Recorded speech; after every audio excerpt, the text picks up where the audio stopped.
Good afternoon, members of the commission, our excellent and esteemed panelists, and others who are watching today's live stream Blue Urban Procurement Commission meeting. We've got a terrific agenda and an excellent set of speakers, and the theme, if you will, of this meeting is best practices in procurement. And I want to thank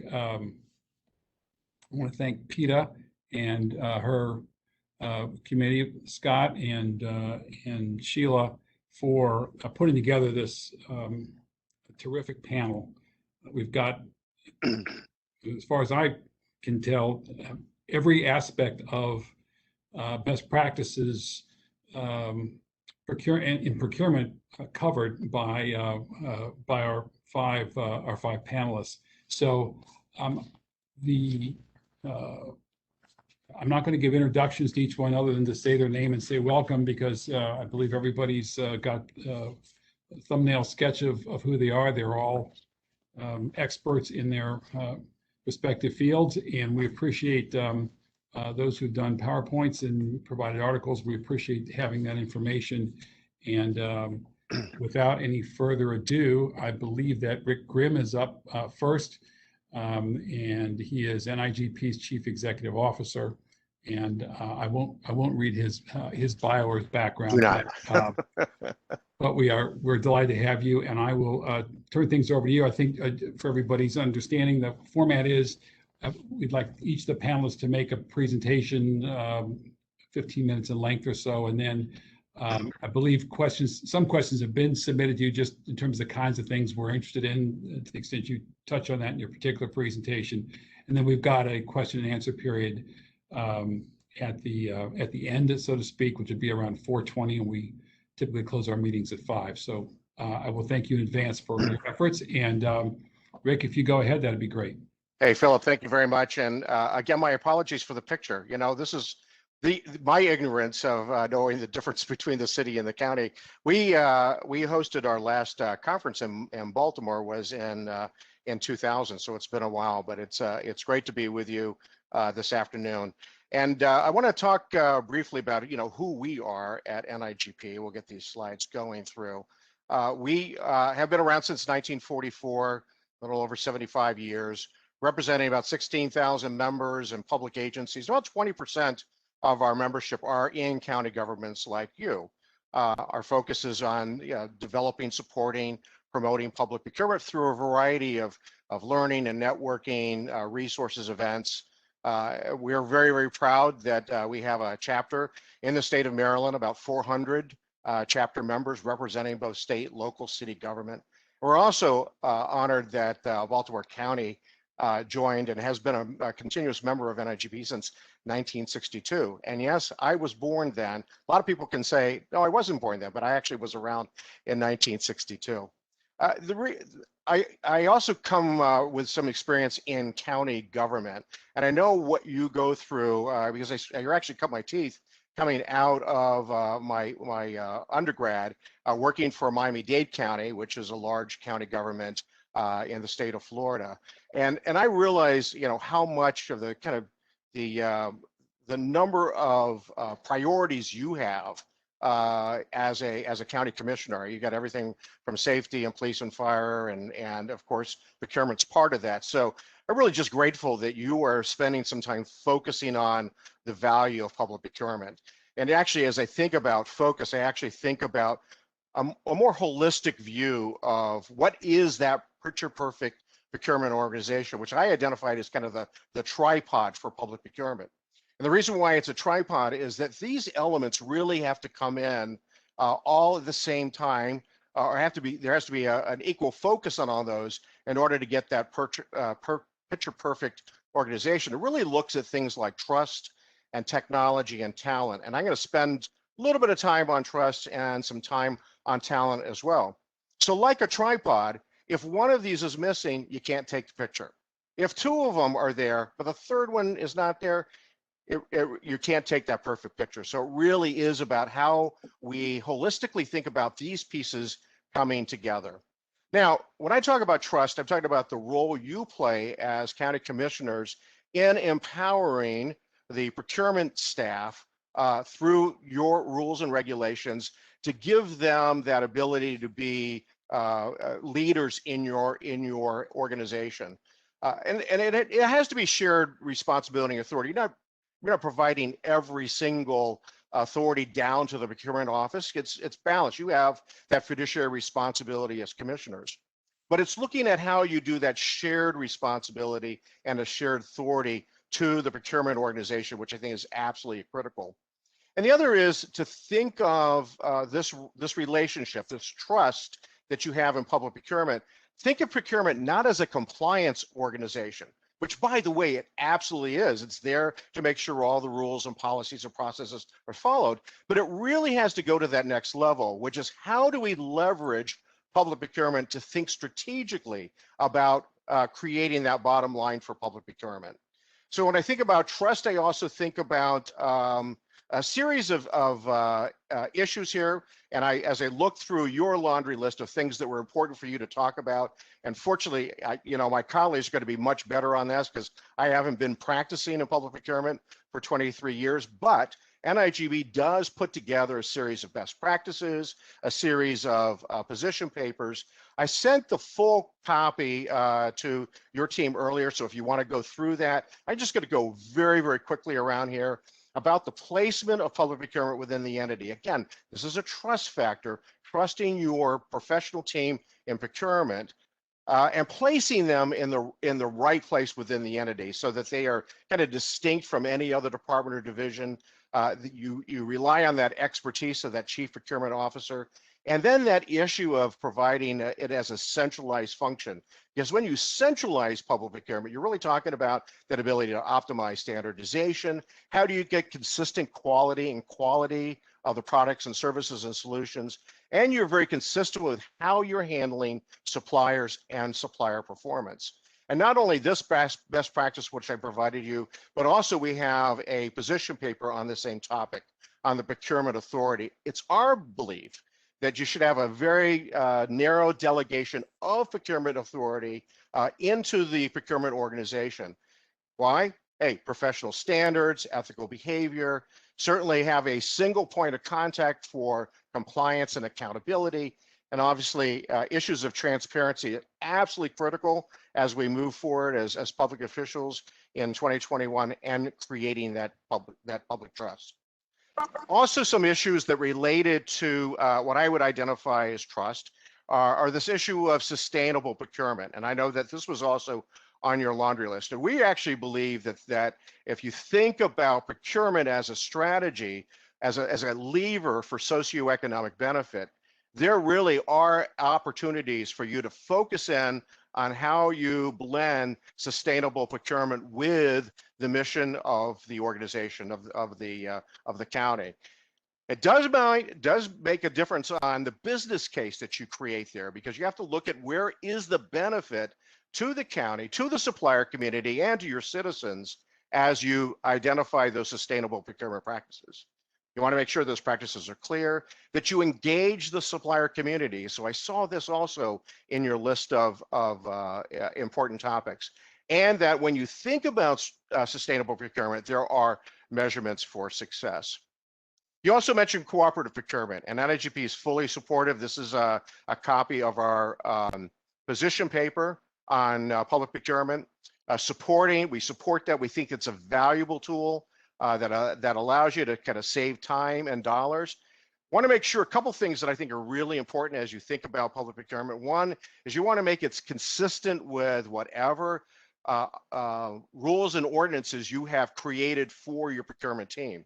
We have found many public entities that do not allow cooperative procurement. So if that's a situation here, you want to think about, again, this is a trust factor, think about allowing your procurement team to take advantage of these cooperative procurements. So make sure it's within your enabling legislation. Make sure it's led by a lead public agency, which most public procurement cooperatives are doing, which basically says the county of X has done a competitive solicitation.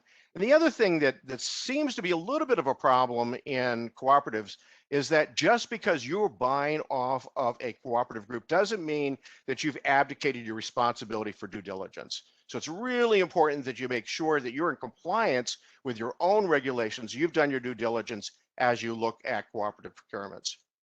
Another one is on local preference. I think this was also on your list. Now, we believe that local preferences really should be minimized because local preferences tend to kind of conflict with what we do in public procurement, which is to maximize open competition. However, we realize that that local preferences are really important in organizations, and we say, hey, make it part of the best value evaluation and awards process that you look at.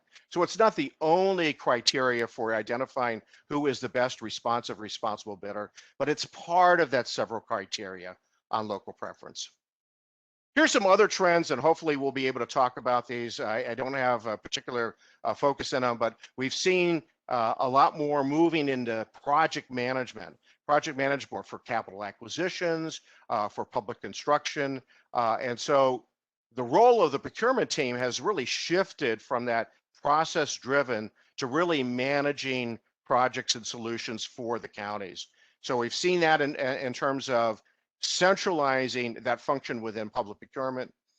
There's been a great emphasis in the last decade, maybe 15 years, on public-private partnerships. These are opportunities for you to work with the supplier community to deliver particular capital projects to your community.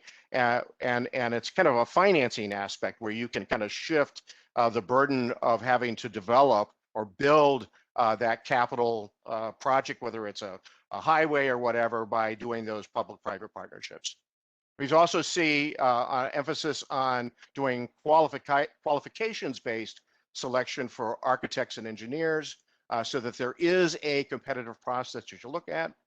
Strengthening supplier relationships, absolutely critical.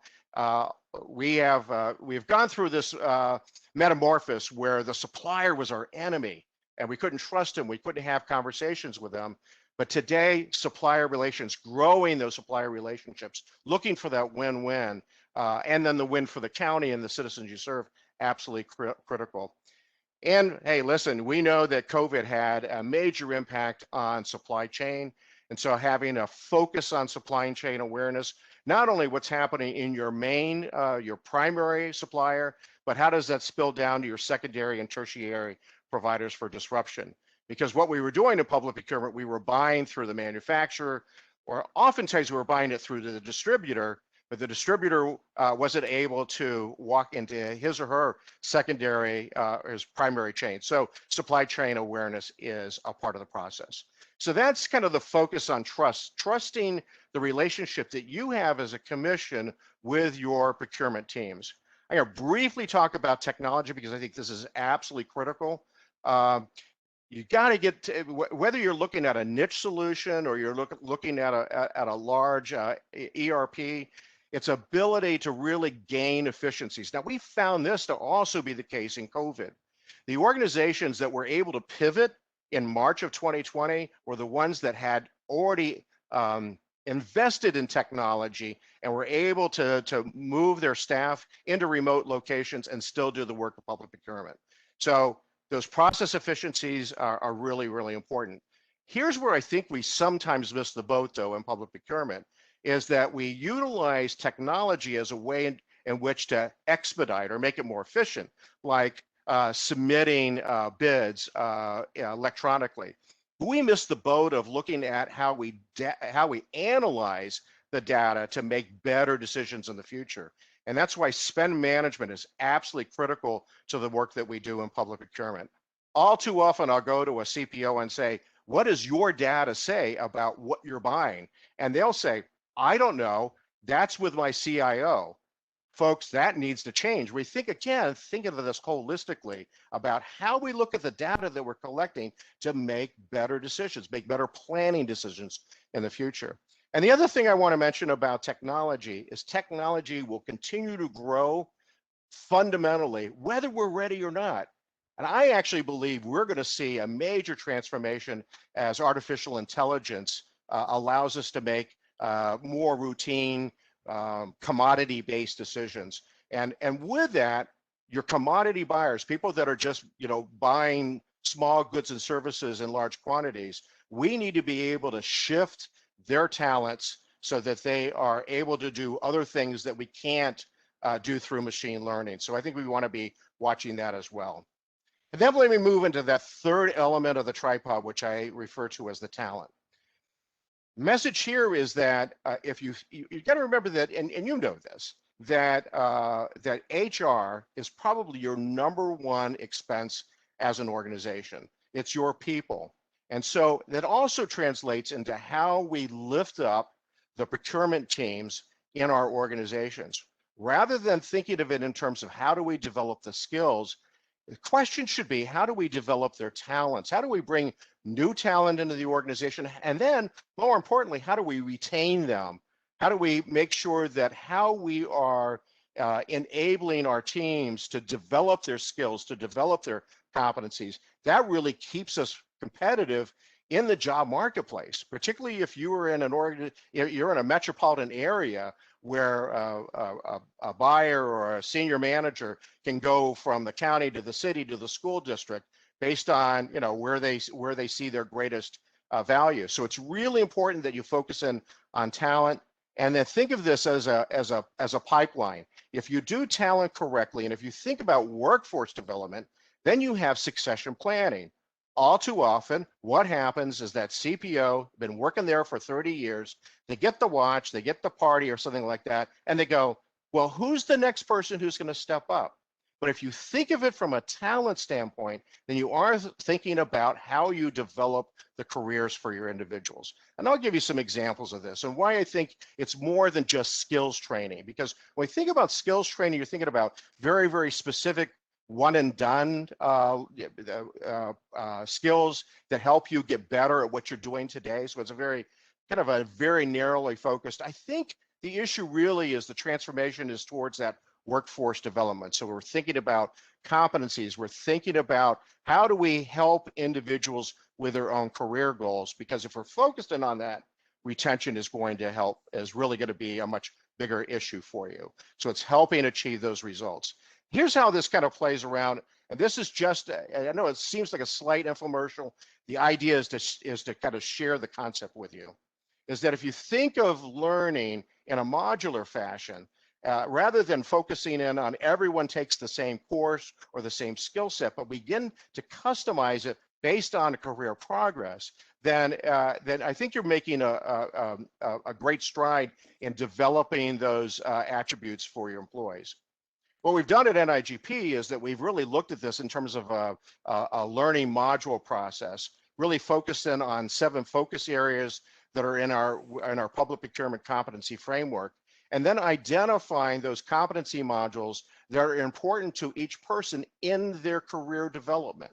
Again, this is all about career aspirations and creating this succession planning. So rather than sending a new buyer to these 33 competency modules that are not areas that they're participating in right now, let's be really focused, laser focused on what kinds of competencies they need to be developing at the job that they're doing. So the good example is entry-level assistant.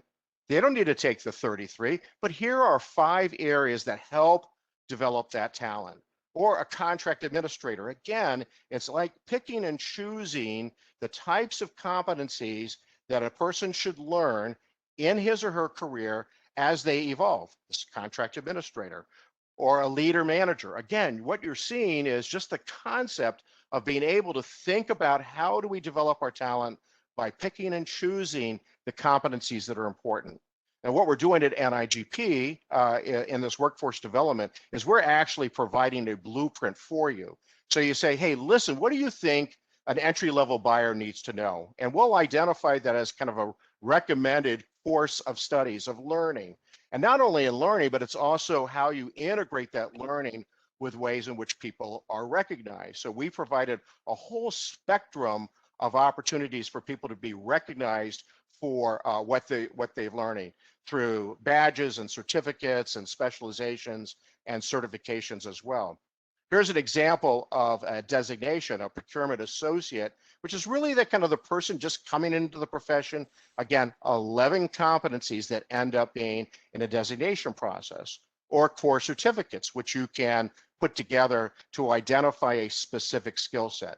My point is that there are different ways in which you want to elevate your career professionals and to help them with their career development. We've also offered a certified procurement professional designation built on that same competency framework, but focused in on leaders. Matter of fact, I just picked up an article from our colleagues over in the UK, came across my feed this morning. What are the top 5 things that procurement officials are looking at? Globally, leadership was on top of the project, and then focusing on competencies. So the issues, yeah. Yeah, so just mindful of right. I want to leave enough time for terrific, and we appreciate all that. I was going to say that this leadership piece, if there's another sentence or two to wrap up, but I was going to say the leadership sort of segues to our next panelist. So if you want to wrap up real quick, and then we'll move on to absolutely. So again, it's all about that workforce development, leadership development, and mentorship. Yep, I think that's where I was. Again, all I'm asking is that when you think about this, think holistically, thinking about how you build the trust, how do you support the technology, how do you create the talent? Because if you have great technology, bad talent, it doesn't work. Got it. The tripod example is terrific. So thank you. And now we'll move to Andrew Himes. Speaking of leadership, he's been Anne Arundel County's purchasing agent for the last 5 years and is a leader in procurement innovation, and that's right where we need to be. So I will turn it over to you, Andrew, next. Well, thank you, Phil, and also a big thank you to Rick. Again, it's funny. There's a lot of things he touched on there that are key to any major implementation of best practices or doing procurement reform. So great topics. Love it. So you will probably be hearing a little bit of repeat in a couple of sections, but it's good to know we're on the same page, Rick. Let's go ahead and get started. So anytime you're talking about developing a procurement reform program, and especially in the context of local and within the state of Maryland, one of the things that we've always focused on, and I would recommend from my career, my experience in this, not that you just want to focus on adopting, you actually want to design. You want to start with design. You want to focus in on what are the parameters that you want to what metrics do you want to hit to, right? So think of that in the future, and I think the hard part is a lot of times procurement professionals, we get stressed out by that. We start looking at, well, I don't know how I'm going to get there, right? You have to kind of tell yourself through that process. It's okay. You will find. Excuse me, Andrew, for just a second. Beth, we need Andrew's slides. Andrew said he was going to drive them. Did you load them, Andrew? Yeah, I loaded them up. Yeah. So if you go doing them right now, is there a way that or do you guys want to? Well, on my screen, if you go to a little bar that's right under Andrew's face, it gives you the option of clicking on his presentation. I believe it says blue ribbon, and then you can move them with that left-hand bar. That's what I found. Yep. Is that Peter? And also, Rick, did you stop sharing? That may be blocking him. I could do that. Okay. Let's see. If you probably hover over the top of where your slides are. Yeah, let me see if I can do it over here. No. You think it's where? It should be at the top, I would think. Okay. See if that does it. Does that work? I'm seeing Andrew's slides now, at least on my side. I'm not, but I just put them up, I think. Okay. If I'm following along with my own version, so if somebody wants to put it up, or I know, believe it was somebody else from the team offered to share them. Beth, if you have them and you want to put them up, that's fine with me too. It was just one little tiny typo in there. okay. Okay. All right, so we were talking about design and adapting. What I would say, and again, kind of to echo what Rick already said, you want to not be afraid of metrics. You want to make sure that you are able to focus in on getting the metrics, and metrics at any stage throughout the process should be important. We don't want to hide or avoid any aspects of metrics, because ultimately that's going to be the most important aspect of your success in doing a procurement reform initiative. So if we want to move on to the next slide here. We're talking about adopting best practices and continuing on with design. One of the things I will say first and foremost, map your process. So that's going to be the most important aspect of understanding what you actually want to achieve. You've already designed the objectives, the objectives being kind of the regular goal and the stretch goal. You now want to get into the designing and mapping of your process. And this is actually something we did, and it was a surprise because we actually learned the amount of times that our procurement professionals were actually still all doing the same steps. Each of them had different approaches to individual steps. And I bring that up because advertising, issuing of addendums, the evaluation committee process and what you involve in that and how you organize and manage that. I found out as I came on board a little over 5 years ago that there was just such an inconsistency, even though everyone was doing the right processes, that each buyer had a little bit of a different way of doing things. So I will recommend that, again, when you're looking at this and you're talking about those processes, you want to think about the 80-20 rule. You want to think about designing policies and procedures for 80% of your procurement workload, knowing that 20% of those procurement workload that the daily buyer or the procurement professional is going to be doing, they're going to have to use their own tools and expertise to be able to apply procurement laws and regulations. And we're going to talk about that in skills and expertise and developing the skill set. But I do want to encourage you to think about that. Designing process is critical. Designing the steps, identifying the steps and the times of using a PMP methodology to designing the individual processes that go along with it. Critical, and something, again, design is never done. It is something that starts. It's something that you have to continue to do throughout the process. It's something that should be continuing, and we have a dedicated person that actually just focuses in on that from our team.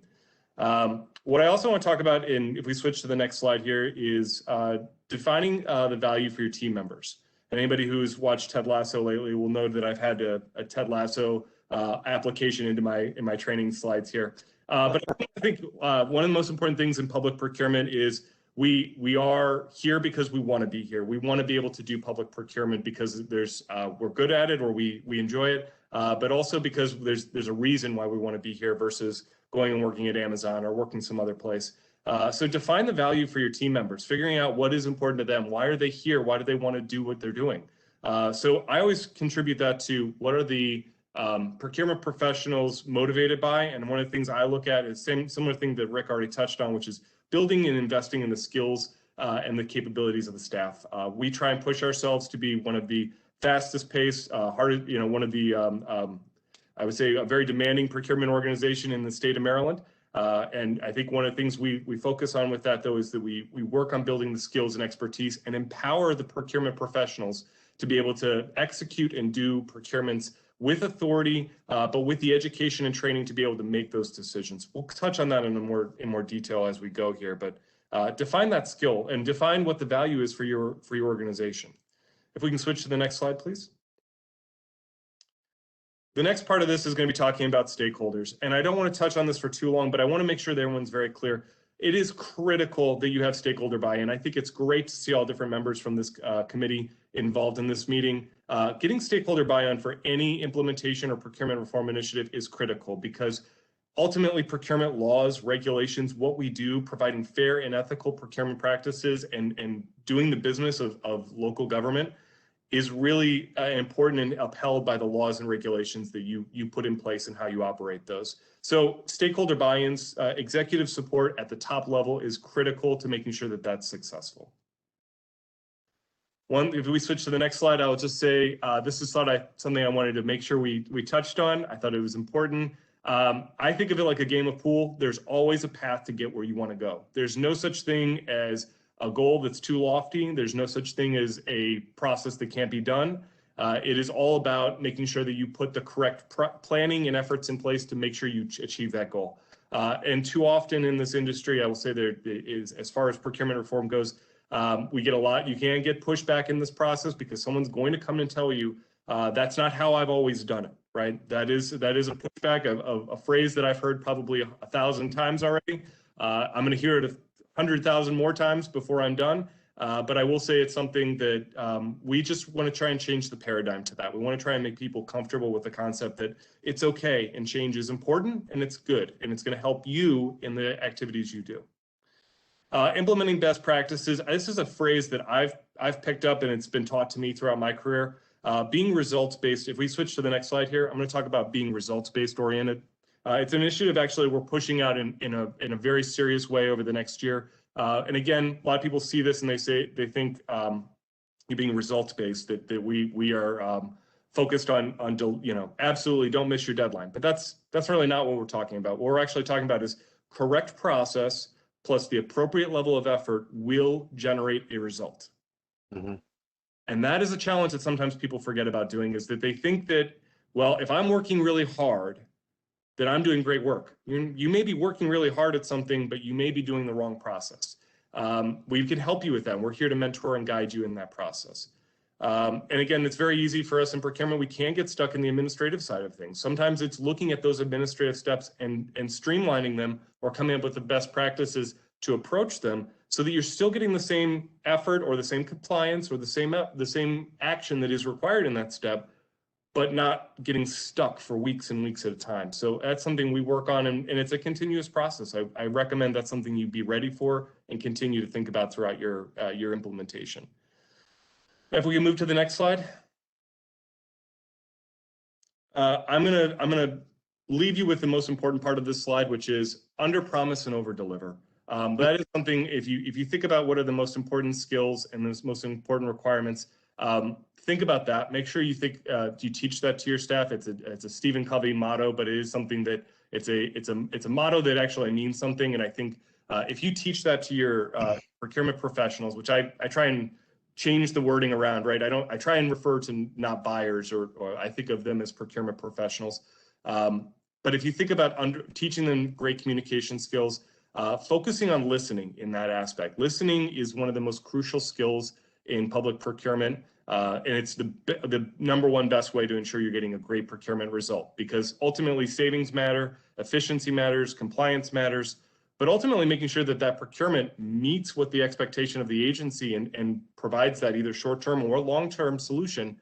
That's going to be the most critical part. And if you want to make sure you're getting them getting the agency what your mission is to procure goods and services for that agency, you need to make sure you're listening to exactly what they want. And sometimes that means kind of explaining to them how all the details they need to put together in order to define what their need is.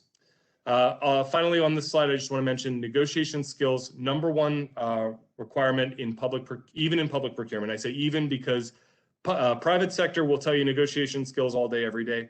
That is a skill that is something that I think people don't realize is so important. And I've had a lot of people in my experience here at the county tell me that negotiation isn't really something we do. And I tell you, it is. It is every single day. It is every step and every day. It is when you wake up, you are negotiating. If you can build your skills of being a good negotiator, you solve problems. If you build your skills of being an expert negotiator, you're going to make sure that you're using the right methodologies to overcome conflicts. So I would say with that, we can move on to the next slide, but it's just an important topic I like to highlight. Organizational culture. I talk about this and a lot of times when I'm speaking at public events. Organizational culture is something you can't ignore, especially in this day and age. It is something that we have to all be focused on. Results matter, but also making sure that you build engagement with your team. One of the things it's a study that I find very interesting. Google did a great project study on what I think it was. I'm going to screw this up, but I think it was a project they did. I think it was Artilis or Arius or something like that. But it talked about or Aries, but it was a project focused on what elements actually build the best team. And really, what I think you can take away from that is building a great team doesn't mean that everyone likes each other. It doesn't mean that everybody goes and hangs out with each other every day after work. What it actually means is that the people feel heard and they feel like they are supported in their value, their contributions matter to the group. So I really encourage, as you're building your team, making sure that your team members feel like they're able to contribute. Sometimes that means for people in a leadership role that you have to sit back and let those team members lead parts of those initiatives or projects. So I really encourage that as part of your thinking and how you develop your teams and as you grow. Again, Management is something else I think it's important to focus on, being proactive versus reactive. Don't wait for an issue to become a snowball issue later on down the road. Try and anticipate and teach managers, especially people who have grown within the organization or you know, again, I think Rick did a great job of talking about teaching management skills in specific areas. That's an area I would always make sure that you're focusing on. And if we move to the next slide, we can talk about the interpretation, I would say management skills, teaching people how to anticipate those problems, and interpreting, I would say procurement professionals these days need to be able to have a variety of skill sets. They need to be able to think about trends that are going on, but they also really need to have the skill set to be able to interpret laws, negotiate terms and conditions. It's thing from when I came on board with the county, there was a major transition of we redline our own contracts. That means my procurement professionals go through and they redline their own contracts. They don't send it off to an attorney to go and do for them.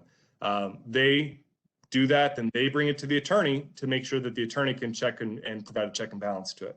And I think it's also important to teach professionals about procurement ethics, because procurement laws matter.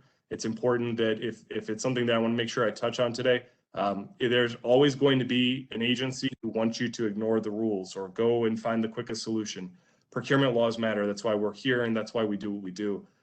So it's important to make sure that they understand a clear understanding of what those laws and regulations are, but also understand that sometimes there's interpretations that have been passed down for decade after decade, making sure they have a clear understanding of what the restrictions are and what the processes are so that they can speak on it themselves. Andrew, if I could ask you to focus in the last couple of minutes here on the local jurisdiction trends. I think you may actually be there on the next slide, but I want to make sure we heard from you on that. No, absolutely. Thank you. So what I would just say, I see a lot of different things. I think Rick hit on a lot of these. I think that over the next probably 5 years in local jurisdictions, you're gonna see in procurement, you're gonna see more business related metrics as a critical function. You're gonna see people asking the question of, you know, what are the market trends that led you to believe that it was right to do with a cooperative procurement? Know when a cooperative procurement's appropriate and when it's better for you to release your own solicitation, and be able to answer that. We use a variety of different metrics. I would encourage you to examine Porter's 5 Forces. Market intelligence tools are great. It helps to be able to provide an independent third party to be able to tell you what is the market for this. And sometimes you have to become an expert in what that procurement requirement is going to be. So I would encourage you to do that. I would also recommend that you consider in the competitive procurement market, and this is something when doing competitive solicitations, the risk factors that we all build into our solicitations are going to change over the year. I think especially with what we've seen in COVID and post-COVID, factors about risk are really critical. So that primary, secondary, tertiary is going to be one. Multiple award structures are going to be critical. Primary, secondary, tertiary may be a good approach, but a primary award may not be the right solution. You may have to build other factors in there for hedging risk. You may also want to adjust. One of the things we're looking at and we've been doing is adjusting, instead of just a strict CPI adjustment, finding other commodity indexes to be able to adjust pricing off of, finding fair and ethical ways to adjust pricing. But sometimes in certain markets, CPI is not going to cut it. So you need to be able to adjust to that and work through it. Small procurement threshold, we've seen great success over this over the last 5 years. We increased our threshold from $25,000 to $50,000 and now to $100,000. It is critical. Pretty small woman-owned, veteran-owned businesses, if you want to increase your small procurement threshold, it's going to help to be able to take the value of your procurement professionals focused on those small transactions and help them focus on the larger transactions. It's also going to give an opportunity, as long as you create structure around your small procurement process, to make sure that those compliance aspects still get maintained and still are done appropriately. But it's also going to give the opportunity for getting 3 quotes and getting somebody the opportunity to get their foot in the door that hasn't been able to maybe go and spend 5 hours sitting at home at night and reading through all of your solicitations. So I encourage that because it's something we've seen a lot of success with vendors who have come and knocked on our door, say, I've never thought I'd be able to do business with Anne Arundel County, but thank goodness I was able to be included in the small procurement. I got a $20,000 small procurement award. Now I'm kind of seeing, and maybe I want to take that step into bidding on RFPs and things like that. So it's a great foray into that process. Job skills we talked about, and procurement ethics, I think we already covered. So great. Thank you, Andrew. And again, I'm just trying to leave time for questions, but I Yep. really appreciate having that local perspective. And in terms of looking for a segue to our next speaker, Justine Mann, I have a feeling that over the course of her career with the Houston airport system and the Atlanta airport that she's seen plenty of vendors. So I would turn things over to Justine, and we look forward to hearing from you. All right. Can you guys hear me? Yes. Yes, good. So first of all, thank you for inviting me to be a part of this conversation. I'm very excited to be here.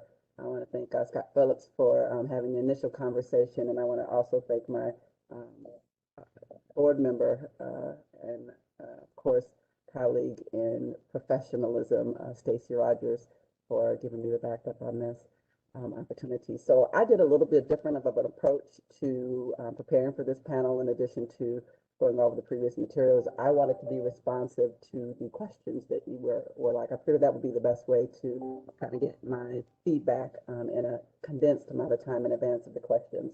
So I'm going to go through the questions that I think you will probably hear differently from me than you may hear from others. And I will say in advance that I do speak at a little bit of an expedited pace, but I've been told people usually understand me. So if you don't mind, I won't slow down. And plus, I want to be able to give you guys all of the insight that I can within this abbreviated amount of time that I have with you today. So first, there was a question about the best organizational structure. Let me just say this. My procurement perspective was initiated through project management. So I did an SAP implementation, and I was asked to make recommendations for procurement, and it was quite a list. And then the chief of staff asked me, well, what if you just go to procurement and implement that? So that's how I actually got into procurement. And I think that makes a difference in your understanding of procurement as a whole. And then I've had several opportunities since then to be a part of reform activities, and at 3 different organizations. We forget about the Atlanta Housing Authority. I was there 10 years, and then my last 4 years there, we did a huge overhaul of their system to include, of course, going to a new financial accounting software system, but also redoing their policies, procedures. Rick Grimm got our first, as a result of my being there, AEP award, Achievement of Excellence in Procurement Award. So NIGP has been a part of all of the conversations that got me introduced to procurement. But let me answer the first one about best organizational structure. My impression of a best organizational structure, based on my experience and conversations that I've had with folks that I know and then folks that have attended the workshops that I've ever done on procurement, is that it's centralized with decentralized components. And I say that because there is some value in having resources in the different departments, and especially in cases like in a city where I'm with the city of Houston, where the Houston airport system is a department of the city of Houston, but aviation, of course, is responsible for managing it. There are different rules for aviation, say, for example, than there are for city and application of such. So in that case, we have centralized procurement at the city of Houston, but it has decentralized components so that aviation is allowed to facilitate their solicitations. Now, how that is accomplished, and a recommendation that I would have for being able to do that, is to have a delegated procurement authority that is provided on, or where you earn it, I should say, on an annual basis. And how you would earn that delegation of authority is by attending required trainings that are facilitated by the Central Procurement Office, or as we call it downtown, or Strategic Procurement, or however you handle it. Attend that required training. Have a certain amount of your professionals, not just the procurement professionals, by the way, because as I have been given that authority to do it on behalf of the city at the airport here, as well as when I was in Atlanta, you have to have the persons that are engaging with procurement. You should have them go through that so they understand, because a lot of times people would say, oh, we'll do it your way. There is no Justina's way. I should be so grand as to one day have my own way, but it won't be within procurement. So people need to understand and separate the persons from the actual policy or the process, and how you do that is bring them along the way with you by helping them understand not what it takes to do a procurement professional's job, but what it takes to understand what the procurement professional is trying to establish compliance with, so as to facilitate the conversation easier as they go about these individual procurements. And I say individual procurements intentionally because, you know, there's a song, you guys have to excuse my candor in all of these conversations, but you're only as funky as your last hit. So if I did a procurement, a solicitation with someone, and I got the results that they wanted, even if it wasn't the vendor what they wanted, but they got everything beyond what they asked for, then it's great. But let that next procurement not go according to their plan, and you're reestablishing your brand. And so that's why you have to have these ongoing efforts to be in front of them. And I think that when you have a centralized or decentralized organizational structure, you can do certain things like the delegation, the annual trainings, as well as, to me, reporting. So that's the piece that I think would facilitate that being more successful, is establish your key performance indicators. And I would say it's based on what it is that will determine success, whether it's the best value, whether it is the timeline, whether it's the introduction of new vendors, whether it is the number of subcontractors that are new and introduced into the system, but have that be reported to the central organization on an annual basis. And that's a part of the evaluation to determine it. And it is actually a signature process where you actually get a memo to be able to have that. Another benefit of having that centralized or decentralized components is that you can consolidate with spend within the departments where it's applicable. So say, for example, in aviation, this one that wasn't my favorite, but with security services for the airport. And of course, they need security services throughout the city, general services, public works, and et cetera. And so what centralized procurement would do is have, if they identify that there's centralized spend because they have that awareness of what your procurement activity is going to be for the fiscal year. Say, for example, one thing that I recommend is that you receive an annual forecast of your procurement spend, and that should be regardless of who is responsible for it, whether it's from the departments or within the centralized function. But once they know what your spend is and they can anticipate your activity, you can publish that, which lends to transparency, but then also you can have insight and sign off from your centralized procurement authority that allows the decentralized procurement agents, as I would maybe refer to them, to be more successful and more informed, and therefore not on their own. Not that they would do anything rogue, but you know, something about the best path and how it's laid. Y'all know the rest of that one. So anyways, it also will help to incorporate your P card spend. That's a long topic that I won't introduce in this conversation, so we'll just go to the next question.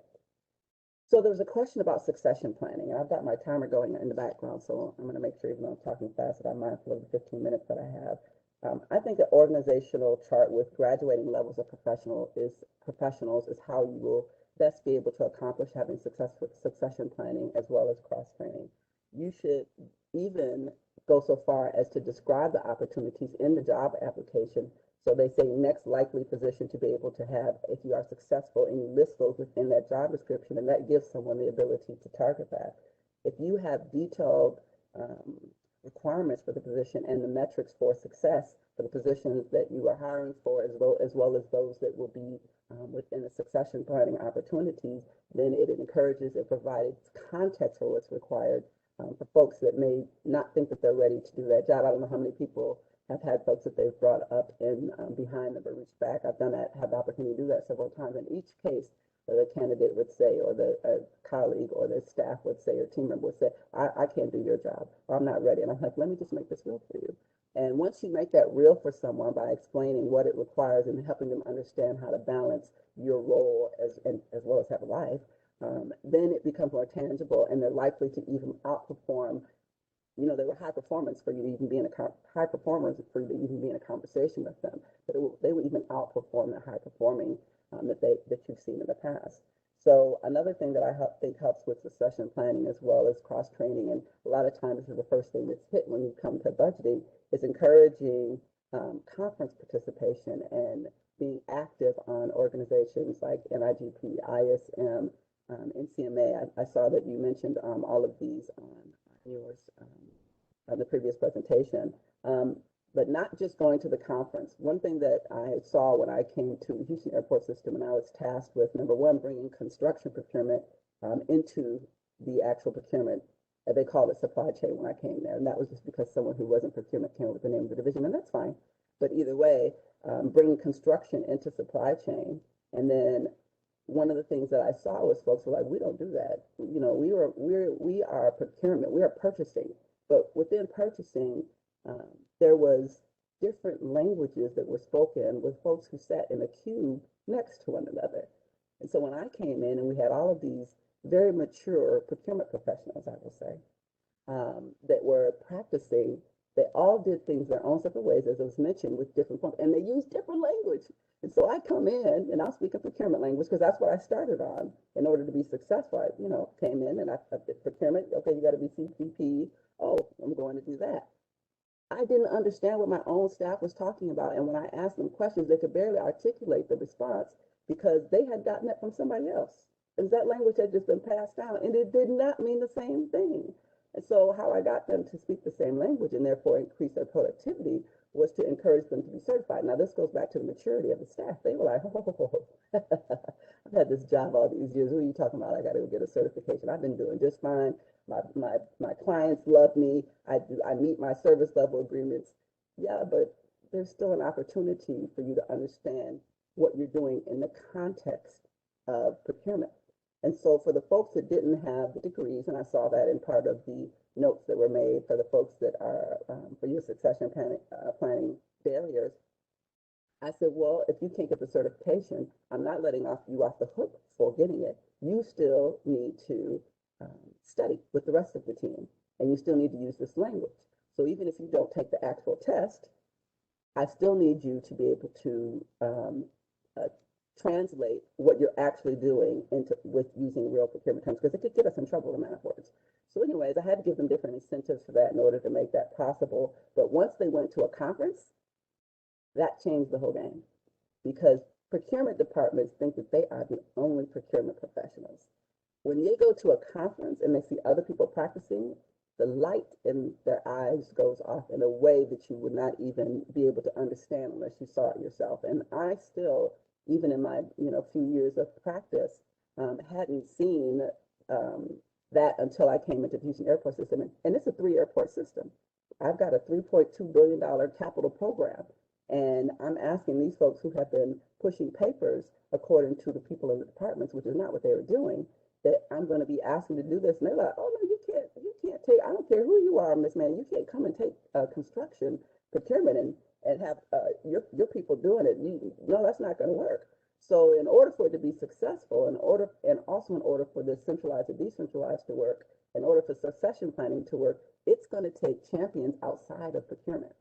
So you need champions in the other departments, and how you get those champions is to bring them in on the trainings, allow them to give you feedback after you facilitate procurement, allow them to understand what the volume of procurement activity it is that you're responsible for on an annual basis, on a monthly basis, why the timelines and the service level of agreements are what they are. And then once they have that perspective, they might be a little more amenable to having a different conversation. And the reason why that's important with procurement, and the reason why that's important is because people will tell procurement what they think they need to hear in order to get the results that you want to have, which is why you should have centralized procurement, because that's the only way you're going to have a real window into what's going on in your organization. So another thing, and I think you guys talked about, I'm not going to talk about the things where I was talking about, like publicly recognizing their accomplishments. So let me go to the next one.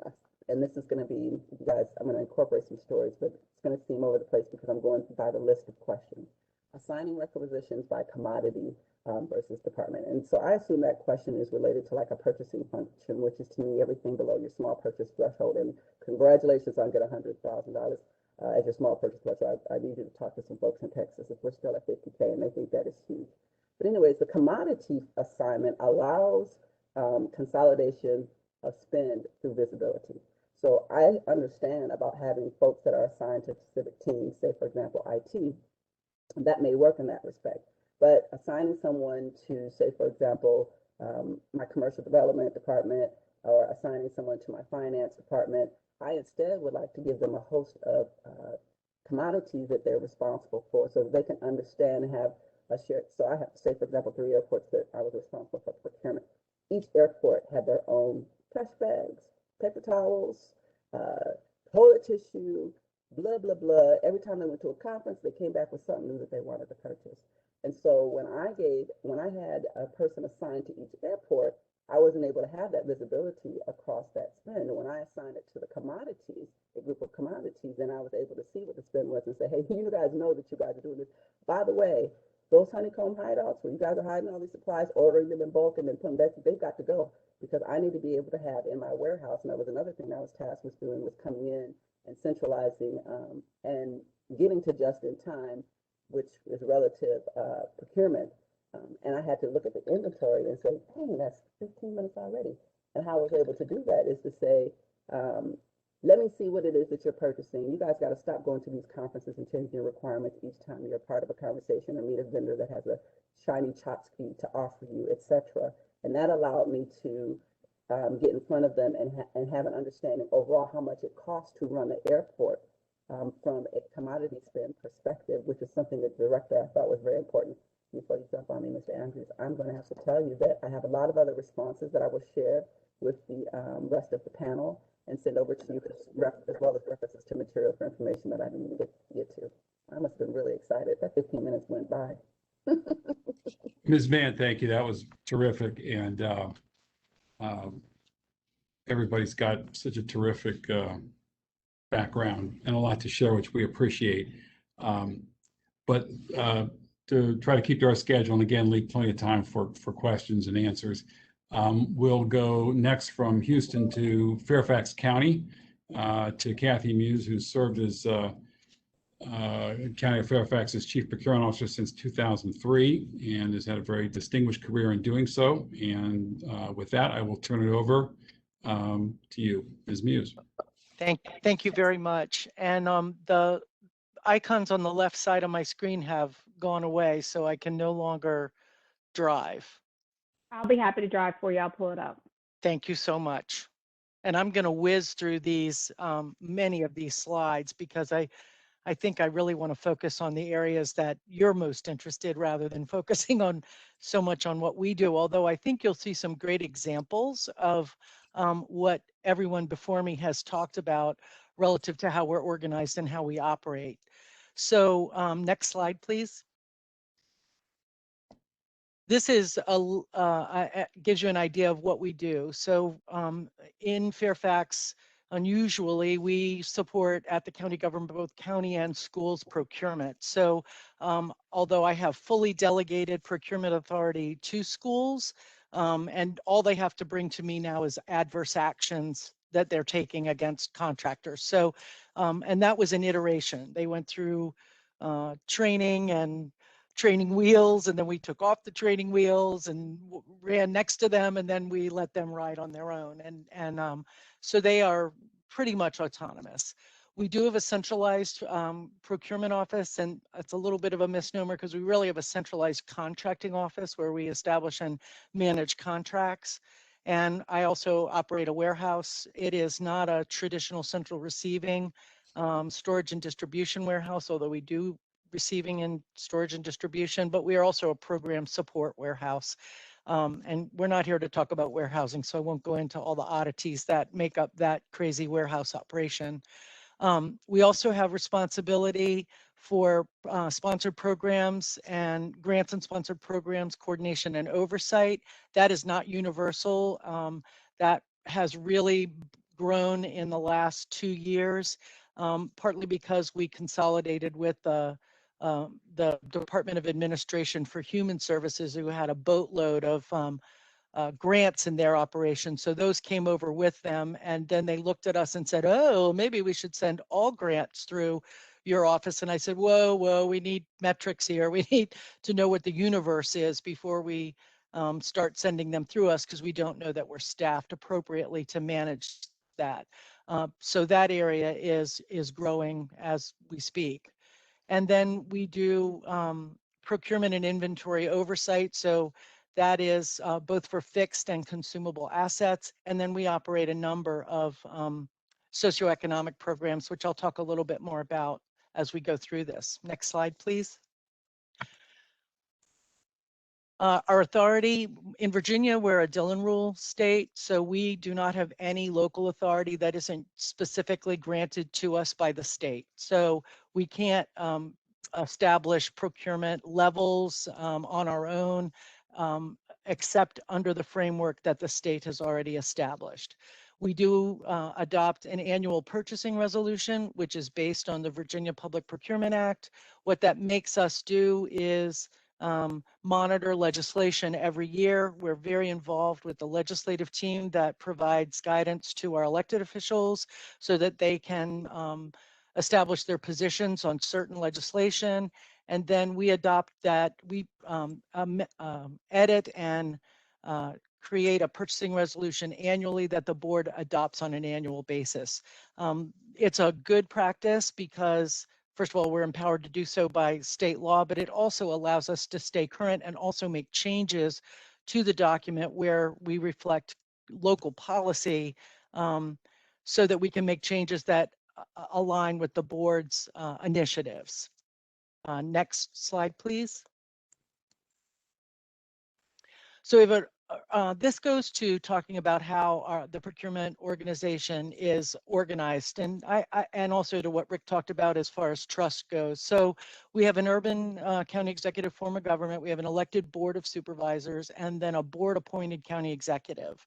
And at the deputy county executive level is the chief financial officer. I report directly to that chief financial officer. So I am at the same level as all of the other department heads. I'm not buried in the finance department. I don't report to someone else. I am at that same senior management level, so the E-suite level. And I think that's a best practice, and I think it empowers the procurement office as it should be empowered. And I serve as the county's purchasing agent, and in Virginia, what that means is I have certain powers. I'm appointed by the board, and I am able to establish policy, conduct procurements, make contract awards without going back to the board for permission or approval. Next slide, please. I talked about this a little bit already. We're a centralized contracting office. All contracts are awarded by the purchasing agent. There is no departmental or distributed ability to do that. The governing body is advised of certain procurements by our purchasing resolution and by policy, but they don't approve any contracts. They are not an approval body. It is all information to them. And then the great bulk of the transactional business is done in the agency. So PO creation, PO approval up to certain levels, small procurement is delegated. So we provide the tools to our end user agencies, and then we also provide the oversight on how they're using those tools. Next slide, please. So we do contracting and procurement, we do grants and sponsored programs, and under that is included all non-traditional contracting, so contracts that are not subject to the Virginia Public Procurement Act, including grants, MOUs, MOAs, affiliation agreement, federal funding agreements, and all those kinds of documents. We run a central office supplies program. So we have a single office supplies provider for the county, and we drive all of our office supplies requirements to that contract. So centrally what we do is manage the contract and the supplier relationship, but the program is out there to be used by the agencies. They access the portal, use the contract. We receive the invoice centrally, pay it on site, and then map out the expenditures to each department, and then they chase the exceptions. So it's a very fast, efficient, and also costs the provider a lot less money than doing invoicing. So we have rock bottom office supplies pricing. We also run a P-card program, about $55 million on the county side and $45 million on the school side. It's a consortium, so we're the lead agency for about 35 entities that utilize that P-card contract, and it's about a $500 million program for those 35 agencies. So we have a lot of sway with the provider, and also we get outstanding service from them. So it's a really important tool that we've put in our end users, and also a super important tool for us centrally, particularly during this health emergency. We also do property management. I said fixed asset and consumable asset reporting and oversight. And also we are responsible for disposal of all or redistribution of all excess and surplus property. And then we do some traditional warehousing. In addition to these programs, and I should have had a little bullet on this slide, but don't, we are the owner of our piece of the corporate system. We have an SAP ERP, and we own our piece, which in SAP world is called logistics. So FILO, finance and logistics, we're the low side. And we own that piece of the corporate system. So we work very closely with the technology team to make sure that changes to that part of the system meet our users' needs, that they're adequately tested, and that we also consider our users' perspective in whatever is being done to that particular part of the system. One of the other things that's missing from that slide is socioeconomic programs, and I know you were interested in several of those. So we currently operate a corporate social responsibility program where we look at how our supply chain is performing in socioeconomic programs. So it looks at everything from environment to equity to involvement of small women-owned minority businesses. And we just started this program. We did a pilot first and we've expanded it. We invite our suppliers to participate, those that want to do, those that don't. We have not made it mandatory. And we're now looking at how we can use this information to influence our supply chain to be more environmental, more socially responsible. Okay, staffing. So this is our current staff. Leadership is a director and 2 deputies. And I would really snag one person from each of those 5 divisions and say that leadership is really 8, makes up the leadership team. But you can see how we're staffed, and our staff did expand during COVID-19. There are loads of reasons for that, but I don't think they have anything to do with reform, so I won't go into that. What I want to say about staffing is I think that this is a really important place to focus. We invest in our staff. We invest in training and certification. We invest in support. We have a team structure and they support one another on the team, and then the teams support one another. We also provide tools for them outside. In addition to training, we have a procurement manual that we expect each of the staff members to be familiar with and to go to when they aren't sure of how a certain process is to be done. We provide them market intelligence tools that someone spoke about earlier. We think that that's really important. Every contract specialist can't know at a deep level about every area that they're responsible for. So those market intelligence tools are super important to make them informed and be able to advise their customers. I think it's really important to involve staff in policy development and review and reorganization decisions and process improvements. We did a thing called Make It Stop, and where we sent out a request to our staff and said, are there things that you do every day that you really think are not valuable and that you wish we would stop them?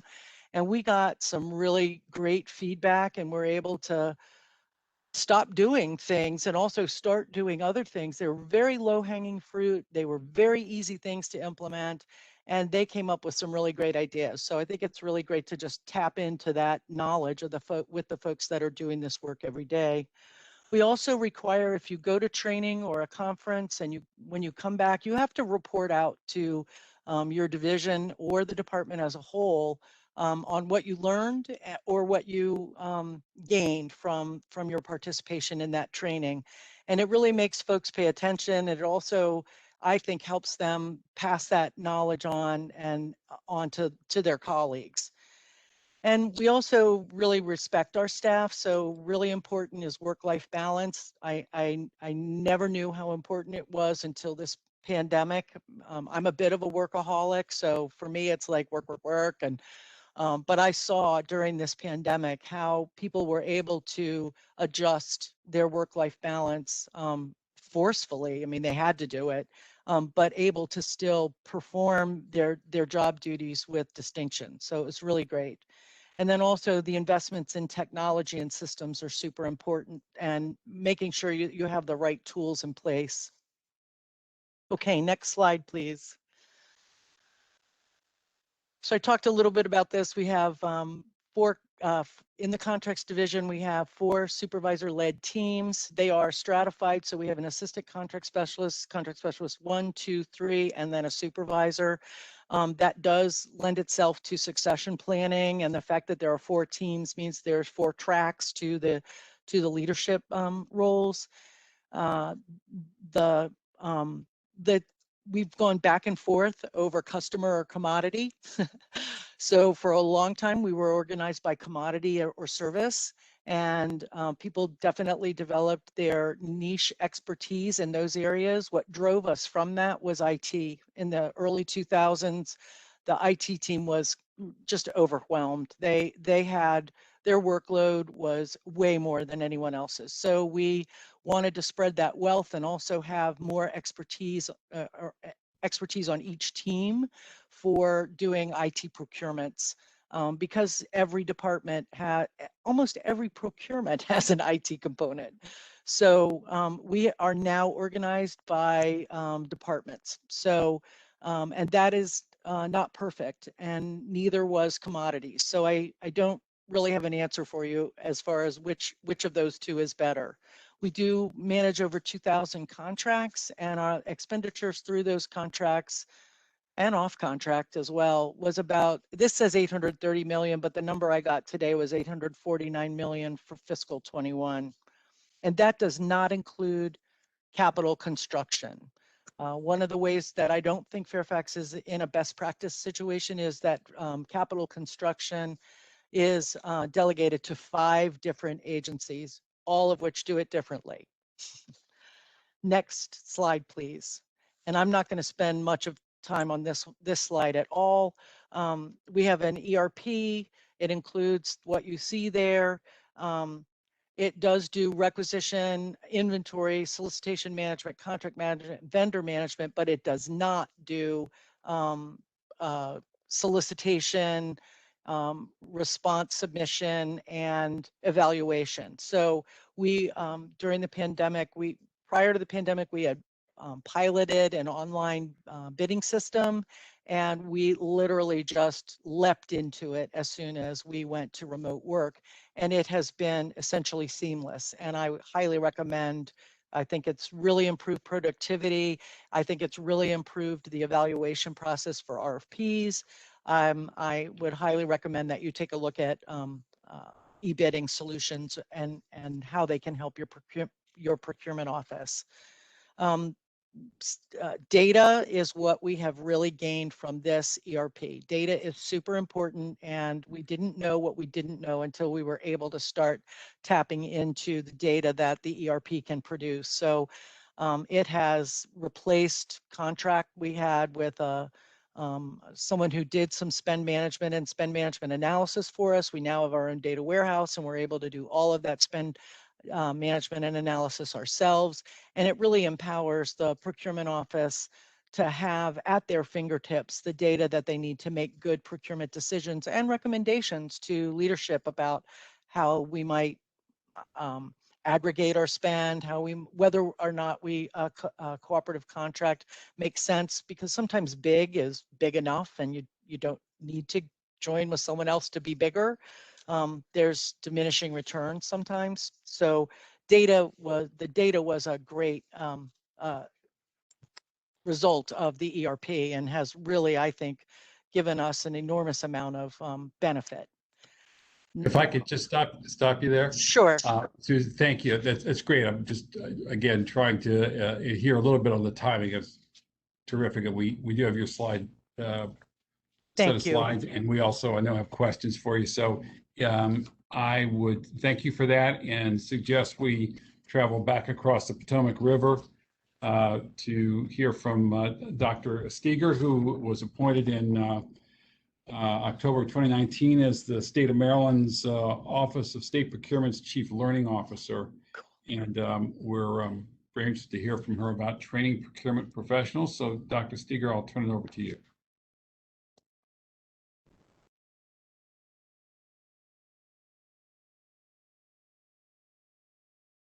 You might be muted.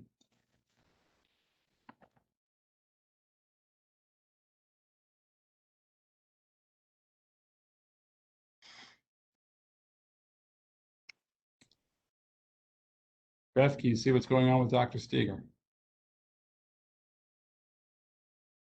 No, she's unmuted and has full privileges, so I don't know what's going on. Okay. You hear me now? Yes. Oh, now we can't. You can now? Yes, you're Yes. unmuted now, correct. I don't touch anything now. So thank you all, and thank you very much. I'm You're excited to be here. I realize I'm the last thing between you asking a few questions and getting done with your day. So let me see if I can be a trainer and be a little pepped up, because we're all tired. I did wish you all a good morning. So that tells you how my day went so far today. It's still going. If you go ahead, Beth, to the next slide, I believe you're showing it. And I kind of approach this a little different, very, very similar to my colleague from Houston, who kind of said, okay, let's look at these questions, because we got this enormous list of amazing questions from you all.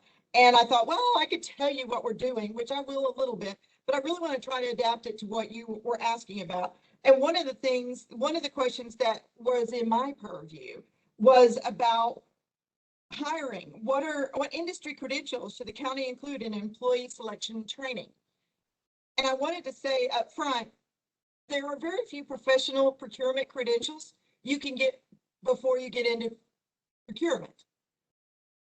So what I would in turn turn it around and say, and I think all the speakers have addressed this, you're looking for someone who is a very high level critical thinker, who can take a lot of disparate, separate pieces of information and pull it all together, so that when somebody who is a subject matter expert, maybe in a lot of this has been about construction, and I see my friend Lauren on the call here today, who is an amazing person with that kind of stuff. And when they have a need and we're doing a procurement for that need, that procurement officer may or may not be an expert with construction, but they're an expert at getting the information out of the subject matter expert. So they can put together a really good SOW, et cetera. So the other question was about what kinds of training do we do? And when we talk about training, I want to get us away from completely thinking about traditional training in the classroom. You send somebody to a class. Nothing wrong with that. I've earned a very good living for a long time. Or to a college. Great colleges around here. Tremendous colleges. Those are great. I mean, you've got some of the world's best ones right there. Conferences, agree. Conferences are great things. And I also agree and was thankful that our friend Kathy Muse said, if you go to a conference, you better come back and be ready to train others on what you learned. That's always been my rule. I totally agree with it. Otherwise, it's a great investment in that single human. But if we want that investment to come back, we got to do that. Mentoring and on-the-job training, though, have been our traditional mode in procurement for many, many years. We've brought somebody in who has maybe some good skills, and then we teach them the way we've always done it. Nothing wrong with that. But Beth, if you'll go to the next slide, what I'd like to do is maybe switch some thinking around on you a little bit. COVID's kind of done that to us, but I want to give you some data that I think will apply to when you said, what are the average years of service for procurement professionals? And I think working in government, we've got a lot of people who have many years in governmental jobs. We have a lot of people who have very few years. But if you look at industry as a whole, if you look at all employment as a whole, according to the U.S. Department of Labor, Bureau of Labor Statistics, yeah, that was a mouthful, the average employment time for an employee, and that's a boomer like me. I know I look younger. No, all the way down to our Gen Z, I think, or the youngsters in the workforce now, those 20-year-olds, 21 maybe, is 4.8 years.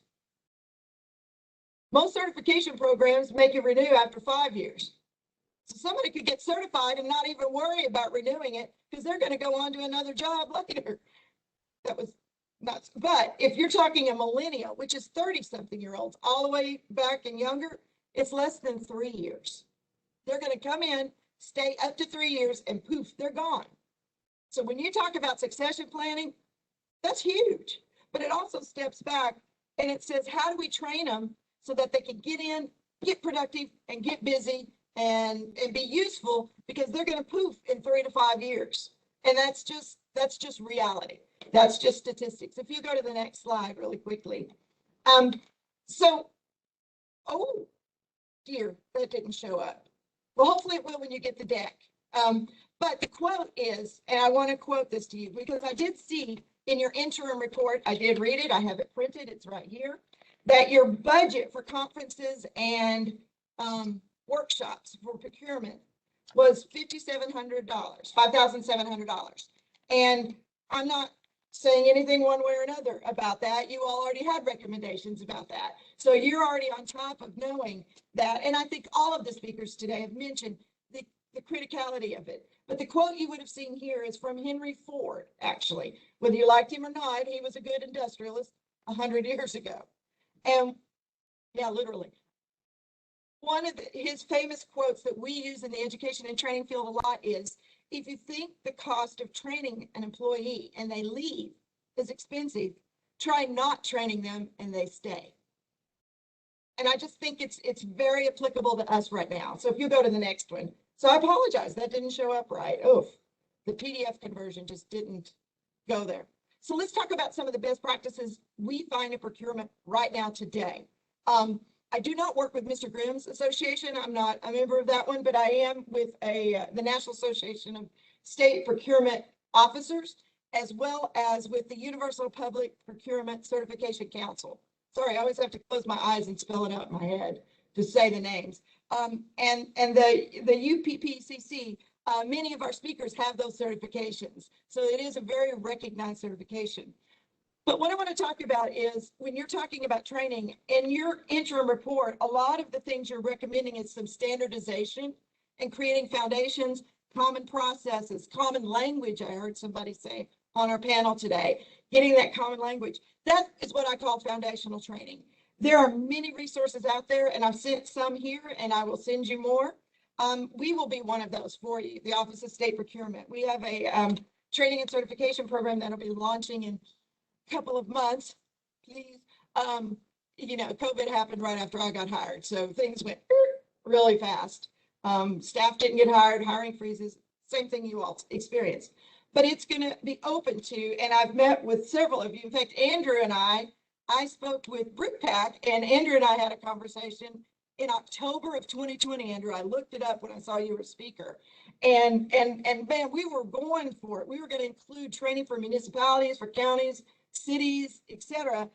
in COVID. So we're just going to leave it there. It just couldn't move too much faster, but we're back on that. I've been speaking with Debbie Grote again about that. But then you need to make sure that your employees have complete access to internal training, even if you think it's not related. If they're working in procurement, but you want them to be able to do IT procurements, and you have some IT training in the IT department, give them a little bit of it. It won't hurt. Because the more they understand about what somebody's asking them to procure, the better your procurement's going to go, I think. And if the panel disagrees, they'll correct me, I hope. The other thing is professional development paths and identified outcomes. We can all create, and I think we do it all the time, pathways to learning, pathways for this, pathways for that. Some folks have mentioned pathways about getting career pathways, showing that next step on a job advertisement. If they're only planning on staying 3 to 5 years, maybe they're not consciously, but subconsciously, you know, people start looking, right? Well before the 7-year mark, that some people, we use that in the past, right? Then give them an opportunity to see that they can rise up. They can grow. You are going to invest in them, but give them an outcome. You do expect, if we're investing in you, what do you expect? The continued development, and Beth, if you'll move to the next slide, is absolutely critical. One of your colleagues here, Rose Butler, and I are working together with some other folks on creating internship programs and career pathways for students from Baltimore County high schools and colleges to get them into the procurement field, because as was mentioned very early on in this presentation, very few procurement people say in college or high school, man, I want to work in procurement, because they don't really know it. They're going to be an astronaut, a doctor, a lawyer. They're going to, you know, be the next founder of something like Google or something like that. They're going to be an entrepreneur or an athlete, but nobody says procurement. So we want to give them that opportunity, and just increasing the awareness and internships, which gives us a little help staff-wise as well, hopefully. Get a little support and start building that career wellness. So Rose and I are on a team of people together with the Maryland Public Procurement Association and some friends of ours from MDOT, the Transportation Authority. So the Procurement Academy, you can see the information here. We were founded in October as a part of the Office of State Procurement, which was founded as a recommendation of our own commission, right? My role as a Chief Learning Officer was created. There was no such person in the state that we know of. If you know somebody, let me know, because I haven't met him yet. What I was originally charged to do was comprehensive procurement training and creating certification pathways, so we could validate that somebody knew something. I got added to it, our e-procurement system, which is called Emma. And one of the things I added to it, because I'm an overachiever and I can't help myself, is creating partnerships, like I've mentioned several of them. If you'll move to the next slide real briefly. What I want to do is really tell you about some of the certification programs that are coming. And then the ones that are in bold are actually out. They're functioning now. We're going to have 3 levels of certifications in procurement. The Procurement Associate is the one where we're looking to bring in our counties and other municipalities, governments, and work with you all, like Andrew and I and others talked about it almost a year ago now, so that we have one Maryland procurement, if you think of it that way. But we had statute that required, I started with the state and a distinct group of around 200 workforce procurement officers, because they have till December 31st to get the middle program you see now. And we have 84 of them through. We'll have 120 through by the end of this week, so tomorrow, and then the other 60 are coming. We are going to have certificate programs. These are short, focused. So as you all were discussing, should you have teams in focus areas or not? By the way, my answer to that is yes. They should be cross-trained, absolutely, but they should also have specialties or have some deep knowledge of something. So they're not, knowledgeable on everything but masters of none, that old saying. They need to know something really well, I think. And we all do that naturally in our own offices. You have people who you go to for different things, or maybe in your own work colleagues environment. We'll have continuous learning, that's ongoing continuing education. We're really working hard on supplier training and potential certifications there too. Our green procurement here in Maryland, and we are working on a certification right now for that as well. So Beth, if you go to the next one, I think I can answer a couple of other things. Some of the things that we do that are really, and I believe Rick Grimm started off and he said the word workforce development, which is where my heart is, and it's what I did for well over 20 years. I know I was a very child when I started, but professional workforce skills. What does that mean? Management, leadership, business communication, and writing. Oh my gosh. But I also saw someone said market research, and I'd already highlighted that. That's one of our courses. And writing statement of works, best practices. And I will admit, I steal content because other states all have chief learning officers, and they share content with me. So, yeah. Oh, there's Carla. I'm sorry. Why did I say Rose? I'm sorry. Rose, Carla. Carla's there too in the internship program. But they share content. So when I was looking for statement of work training, Florida sent me theirs, Michigan sent me theirs, DC sent me theirs. I stole all the best stuff and put it into ours, aligned it with our laws and rules and content. And then of course I'm willing to share that too. So if somebody in Baltimore County wants a copy of it, I'll send it to you. It's part of my work here at the state, so I don't have any, it's not private. You don't have to pay for it. How's that? Next slide, please. So really, what does that mean for you? How can we help? Next slide, Beth. How can we help? Because that was the big question I got asked. How can we help? So Rick talked about a 3-legged stool. My boss, who you saw pop his head in a minute ago, well, it's been an hour ago now, Bob Gleason, he's our state's chief procurement officer. He has been talking that we have a 3-legged stool in the state to get procurement to where we need it to be. One is technology, and you've heard a lot about that with e-procurement, and boy, during COVID, how important that was. The second one is process, and your interim report has so much on things that you recommend, and that's, kudos to you, the commissioners, on that stuff. You guys have really taken a deep look, and that's just tremendous. I'm here to talk about the third one, people. So if you'll go to the next slide, just real briefly. What I wanted to address, well, I'm going to tell you briefly. If you're from the state, you've heard of EMA, the Email and Marketplace Advantage. I wanted to bring out a couple of things to you you might not have talked about or thought about if you don't have your own ERP. Or even if you do, you still, I know Baltimore County posts in there. Of course, it's at no cost to you to use it, right? We have around 30,000 or more registered and certified vendors in there. But the transparency and the security of it is one that I think is really important.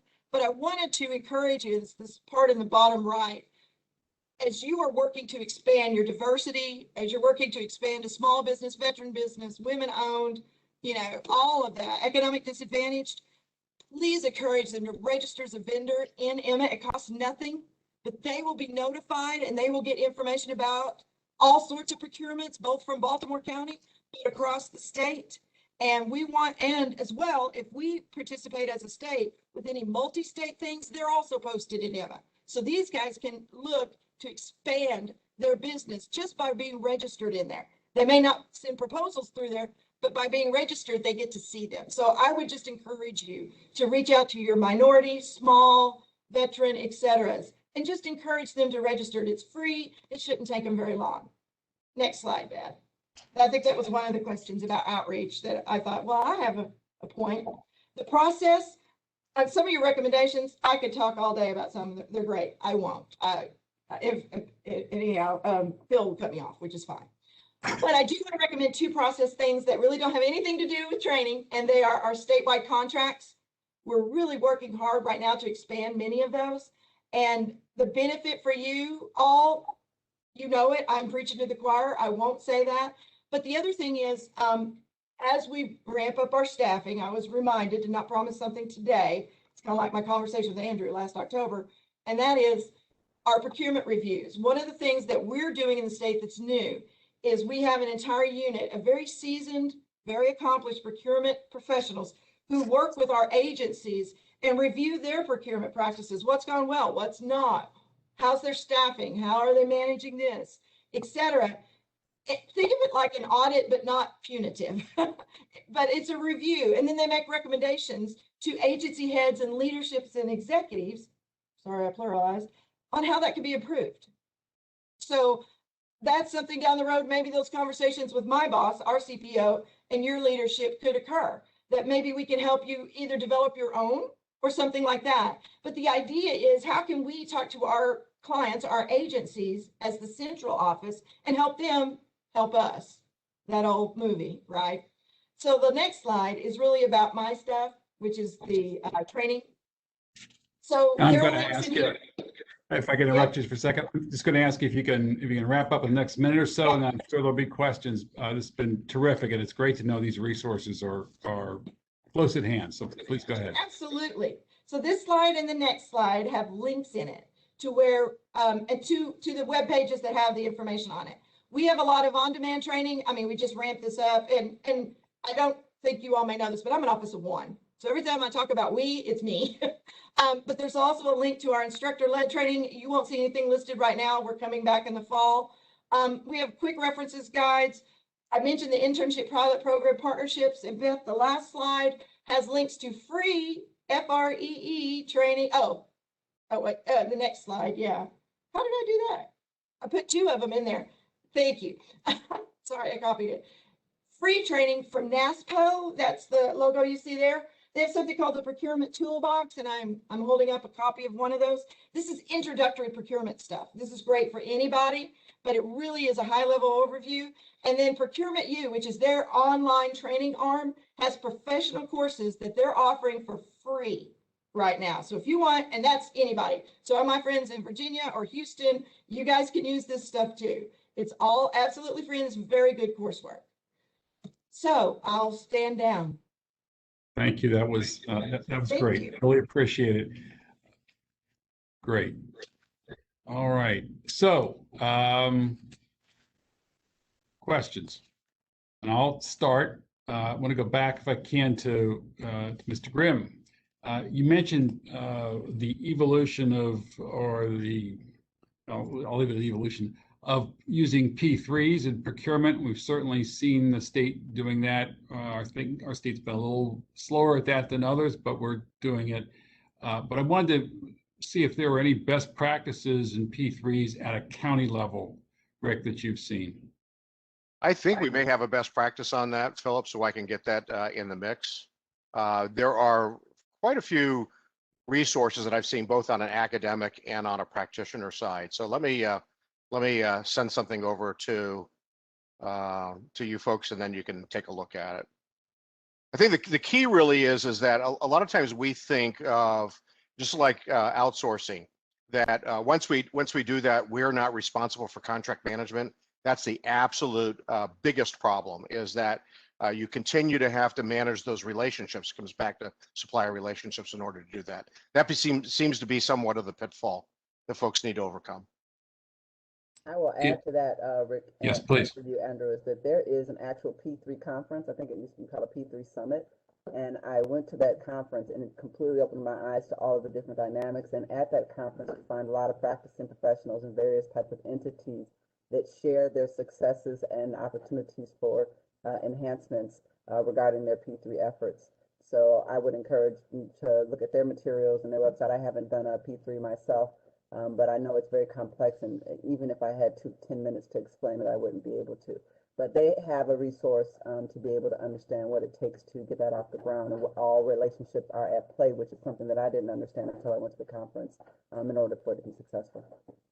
I think, Mr. Heim, do you have something from Anne Arundel County to share? Yeah, absolutely. And I agree with my colleagues. It's an interesting new premise for procurement. We actually just finished our first, and actually, to what Justine was mentioning, we actually sent one of our category management manager went to the P3 conference in advance right before COVID hit. So it was one of those, he just on the flight, landed, and then COVID hit. Yeah, I will say we did a P3 design for a public-private partnership for a design, build, and operate tennis facility, and it's been in design for years. The solicitation took over a year to do. We just made an award. Again, it's going to be something that we finalized the lease. We're taking it for legislative approval because it's going to be probably a 25-year plus a 25-year commitment. But it's an extensive process, and it includes a lot of not just looking at what you're solving for the base, what's the baseline requirement, but what are the operational things you need to anticipate for that in the life of that project. And I will say the key to it, that at least we learned from our tenants at the conference, was it's about the anticipated projections on spend for it, and the projections on potential revenue generation and things like that, that you can include the solicitation that are going to be critical to the success of the procurement. Other questions? Yes, Dan. Well, thank you, Phil. Thanks to all the presenters. That was like a tsunami of information. I have a couple of questions, and the first one's for Mr. Heim. I was looking you up, and you're listed as the Chief Procurement Officer for Anne Arundel County, but on another link, you're the Chief Purchasing Officer for the schools. Can you clarify which it is? Are you one or the other or both, or were you one, now the other? And in any case, how does the county and the schools coordinate? How do you do that? Thank you for bringing that to my attention. I've never been in charge of the schools. I don't know where that came from. But I will say, so I am, my title is technically the purchasing agent. I am the purchasing agent for it. It's on Zoom info. Andrew Heim, purchasing agent at Anne Arundel County Public Schools. Oh, wow. I'll have to talk with Zoom info, because that's certainly not accurate. And Mary Jo would probably have something to say about that. But yeah, that's interesting. We don't get contacted by Zoom info. We do get contacted, obviously, for like LinkedIn and other. We have actually stood up a social media outreach campaign to bring our procurement processes to social media.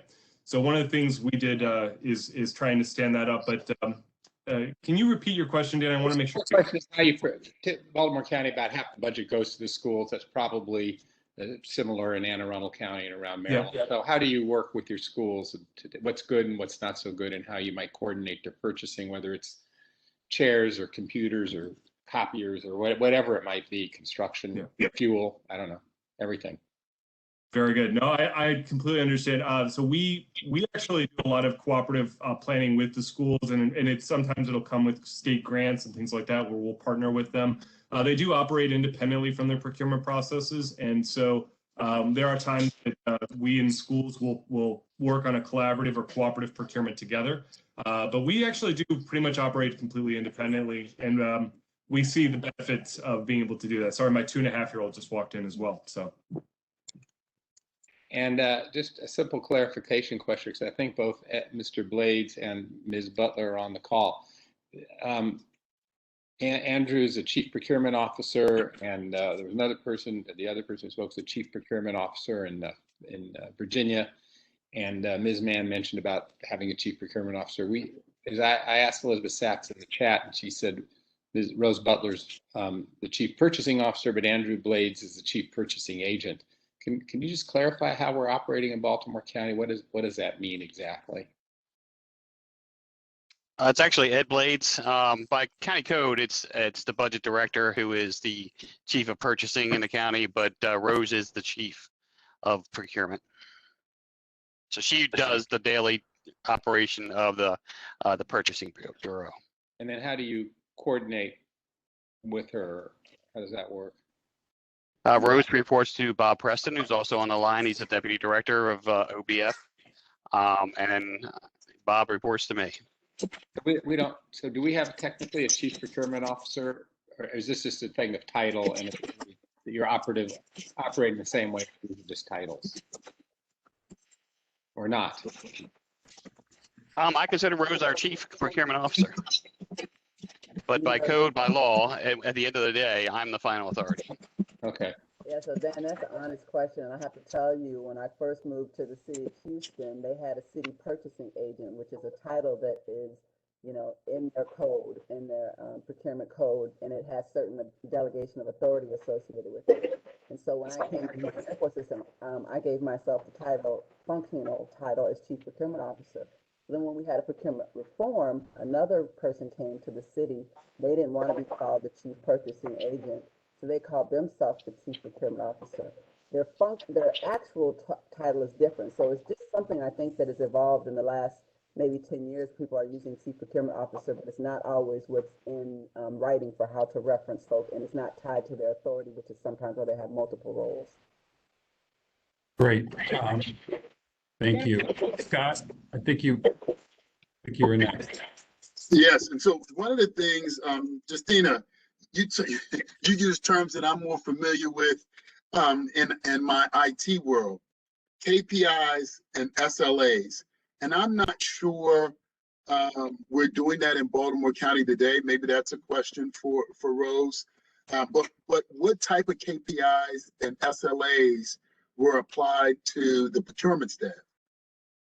Okay, thank you. And that's a good question. I did have an answer for that I had written down. Let me just say, when I came into procurement, what I said was, if I'm going to have a service level agreement, it needs to be for what I actually have ownership of in terms of being able to control. So the service level that I established, and I was still in the honeymoon phases, so I was able to get this approved, is to have it where this service level agreement starts from advertisement and ends at recommendation for award.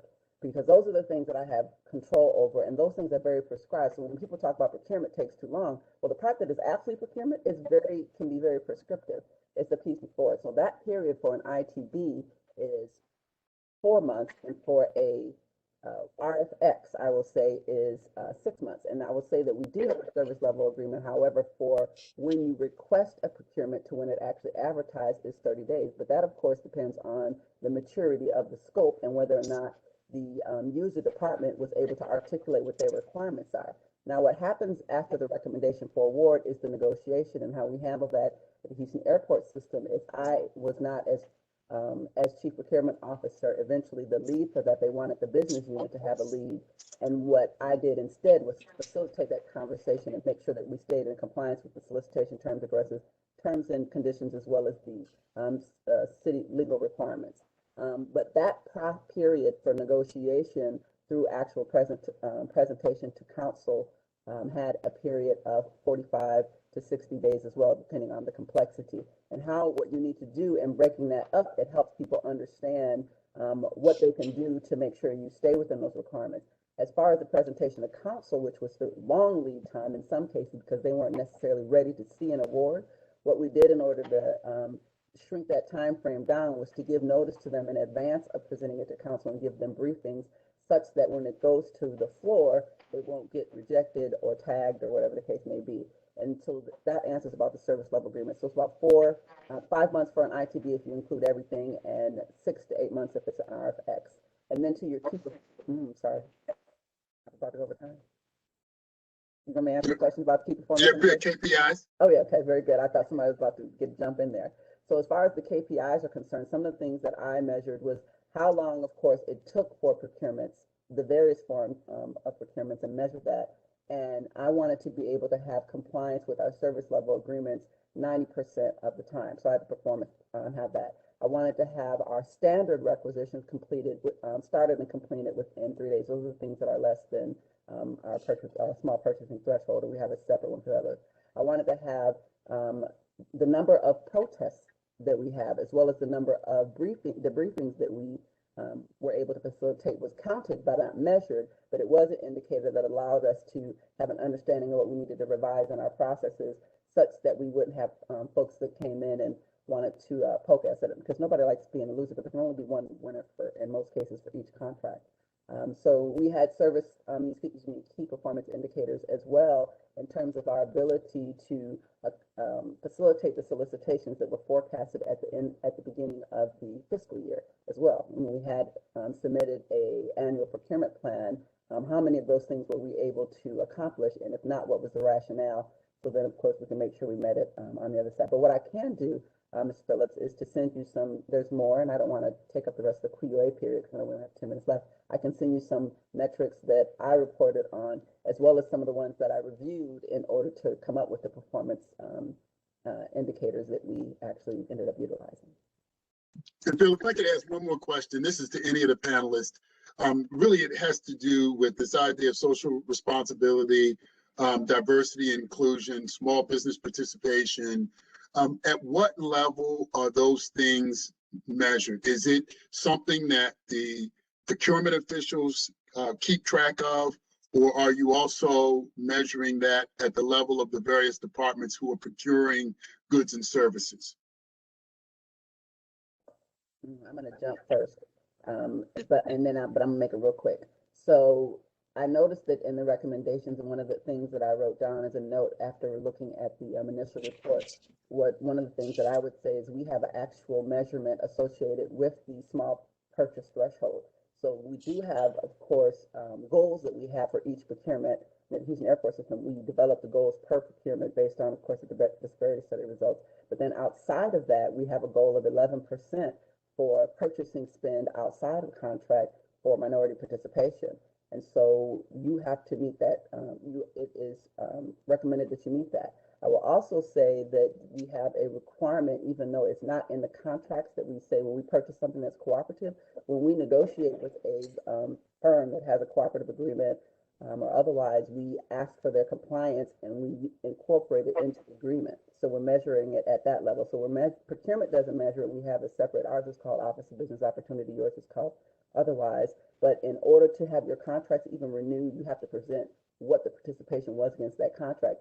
And I tell you, if you haven't met those numbers, the council is not going to vote on your renewing any contract. So you need to monitor it throughout the fiscal year, throughout the term of the agreements, and that's usually done on the project manager, I would say the department contract manager basis, not necessarily in procurement. But we have to ask those questions so when we present it for recommendation for award or recommendation for renewal, we have that information because it's going to be a make or break conversation.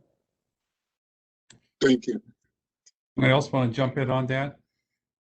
I'll just say that we measure small women-owned minority business and disabled veteran-owned business participation at the spend level. So we look at all expenditures. We, obviously eliminate non-discretionary spend like utility payments and welfare payments and things like that. So we're measuring it at the spend level, so countywide. And then we also have put some tools in place if you want to do, our informal procurement level is 200,000. So departments can manage procurements up to 200,000, but we require the participation of small women-owned minority businesses in those procurements based on what dollar level they're at. And so they have to show us that they've done that inclusion, and then that is also reported in the overall spend data. Our current percentage is overall for all categories, small women-owned minority and disabled veteran is 27% for 2021. And is this done through the actual purchasers, the procurement officers, or like in Baltimore City, they have a office, an IMBU office made up of minority business and women-owned business, or is this done through purchasing or procurement? It's done through the procurement office. We don't have a separate office, so we gather those statistics and report them. We also do all the training to the small business community, so we're also responsible for all that outreach and training as well. Can I interject, Kathy?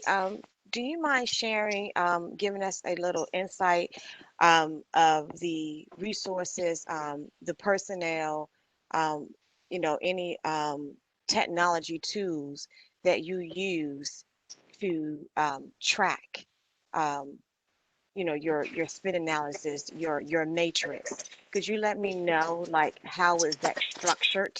Kind of going back to your slideshow where you had like your different positions and then how many people you had. I think you had contract management. Is that the area, those 5 people? No, or, the small business area is in the business and technical solutions group. So that's a very small team, and the SAP system allows us to classify the suppliers. So every supplier has a supplier classification in their vendor record. So the spend, every time we pay them, that contributes to the spend data. So we're able to basically pull all that information out. What we do have is an ongoing problem with unclassified vendors, but we recently made that classification data mandatory. So to establish the vendor record, you now have to, it has to include that SWAM classification. And then we also use Eva, like Emma. Emma's sister in Virginia. Yeah. And Bob Gleason used to be in Virginia, so I can totally see that they are really sisters, the Eva and Emma. And the Eva system tells me when I advertise my solicitation, it tells me how many SWAM vendors that solicitation notification went to, and then we track how many SWAM vendors responded to the solicitation, and then we also track how many are awarded contracts in addition to the spend data. I'd like to ask an additional question if you don't mind, Phil. Is that okay? Sure. We just have a quick response, and please go ahead. This is Carla Tucker, and the one question that I had is the spend data you're talking about is to prime awards, correct? Or is it to subcontractor? No, it's all prime. We do have some contractors that report second tier, but it's not universal, so it's not information we report because it would be incomplete. Okay, I will tell you that in Houston, we track prime as well as subspend, and they have to report into our system. We use B2G, but I know Prism is out there as well. But we track it at the prime level and the sub level, and they have to, when they pay the vendors, the subcontractors, indicate that, because we also provide, not me, the Office of Business Opportunity provides technical assistance to vendors who have issues getting paid. Great. All right. Well, on that helpful note, I want to say on behalf of the entire commission, and if I may, all of the county folks who are on with us today, I want to say thank you, Mr. Grimm, Mr. Heim, Ms. Mann, Ms. Muse, Dr. Steger, for your very, very helpful presentations. Time is a precious commodity, and you've been very generous with yours, and we really appreciate it. It's been very helpful. And with that, I will say thank you. I can't promise that we might not follow up with you all as we move towards our final report in November, but thank you all again. Very much appreciated. And with that, I will adjourn the meeting. Thank you very much. Take care.